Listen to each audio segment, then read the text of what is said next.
युवाओं का इस पे क्या कहना है कि बिल्कुल संवाद होना चाहिए, युवाओं का प्रोटेस्ट सही। लेकिन उन्होंने आगे बढ़ के कहा कि जो लोग सक्षम हो गए हैं उनको आरक्षण को छोड़ देना चाहिए। मेरा सवाल है मोहन भागवत जी से, हम कब से कह रहे हैं अपनी सरकार से बहुत जातिगत गणना करा दे, उसके आर्थिक आंकड़े जारी करा दे और आर्थिक आंकड़े जारी करा के और बता दे कि कौन सक्षम है और कौन असक्षम है, कौन कामयाब हो गया है, कौन हासिल है, तो बता दे एक बार। लेकिन उन्होंने कहा जो सक्षम हो गए वो छोड़ दे। मैं पूछना चाहता हूं, उत्तर प्रदेश के एक पूर्व मुख्यमंत्री जो पिछड़े वर्ग से आते हैं वो सक्षम हो गए थे, मुख्यमंत्री बन गए थे, और आज भी जब लोधी, यादव, पटेल के बच्चे जो हैं, इन समाजों के बच्चे जो व्यास पीठ पे बैठ के कथा करने की कोशिश करते हैं, उनकी चोटी काट के आप उनके उस सर पे पेशाब से जो है ये जो गंदा कार्य करते हो, ये किस आधार पे करते हो, इसके बारे में भी आपको बताना चाहिए। प्यारे साथियों, लड़ाई बहुत लंबी है और बहुत दूर तक जाना है। मैं एक बात आपको कहना चाहता हूं, मैं अपने पिछले वर्ग के भाइयों को भी कहना चाहता हूं, मैं इस मंच से जो कहूंगा मेरी बात को आप घर जाके सोचना और सोच के निर्णय लेना कि मैंने गलत कहा या मैंने सही कहा। जितने मंच पे हमारे नेता बैठे, जितने सामने हमारी पार्टी के, उधर जफर मलिक से लेकर तमाम हमारे गंगवार साहब, तमाम हमारे गंधर्व जी सब बैठे दिख रहे हैं मुझे यहां से, मैं आपको भी कह रहा हूं मेरी बात को सोचना।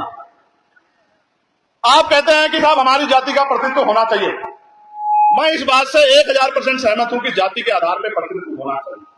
और जो हमने 45 प्रभारी उत्तर प्रदेश में बनाए हैं उसमें हमने कोशिश भी की है कि सभी जातियों को 45 प्रभारियों में अवसर देने की कोशिश हमने की।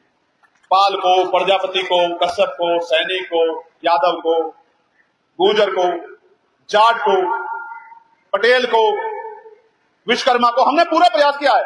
और अभी तो 358 बाकी हैं, अभी तो ऐसे ऐसे जिनको कभी अवसर नहीं मिला उनको मिलेगा। लेकिन सवाल कुछ और, अगर आप ये मानते हैं कि जो जाति के आधार पर आपका वही आपका नेता हो सकता है, तो मेरे मन में ये पीड़ा उठती है, अनुभव के आधार पर कह रहा हूं कि प्रमोशन में रिजर्वेशन का बिल जिस व्यक्ति ने फाड़ा, जिसको फाड़ने की हिम्मत कांग्रेस में नहीं थी, भाजपा में नहीं थी, भारत की जाति व्यवस्था में जो non SC ST OBC non Muslim जो जातियां हैं, नॉन माइनॉरिटी जो जातियां हैं, उनमें भी जिनमें जो हिम्मत नहीं थी, उसको बिल फाड़ने का काम किसने किया?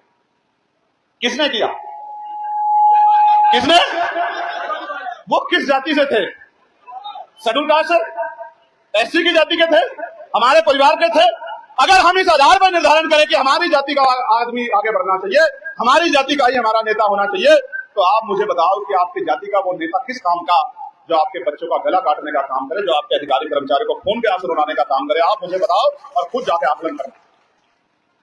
आपको अपनी जाति का नेता चाहिए, जाति के आधार पर नेता मानना है, ये अपने बच्चों के अधिकारों को दिलाने वाला नेता चाहिए, आपकी जमात को आगे बढ़ाने वाला नेता चाहिए, इसका फैसला आपको करना होगा। मैं कई बार उदाहरण बताता हूं, वो तो पुरानी बात हो गई 2012 की, नहीं आ जाओ। अभी यूजीसी की गाइडलाइन आई थी ना, भाई राकेश वर्मा जी बैठे हैं, चिंतक हैं, बड़े चीजों पर नजर रखते हैं, आईएएस की सर्विस को जो है बीआरएस लिया है, नीरज जी बैठे हैं, तो 12 में गलत कहूंगा तो आप हाथ उठा के टोक देना, ये मंच आपका है, इस पर आपको अधिकार है टोकने का गलत को। 2012 में थोराट कमेटी में एससी एसटी के बच्चों के साथ यूनिवर्सिटियों में भेदभाव नहीं हो सकता, इसकी गाइडलाइन आ गई थी। इस बार में क्या बदला है? इस बार में प्रमुख रूप से बदला कि ओबीसी की जातियों को उसमें जोड़ा गया कि ओबीसी के बच्चों के साथ भी जाति के आधार पर भेदभाव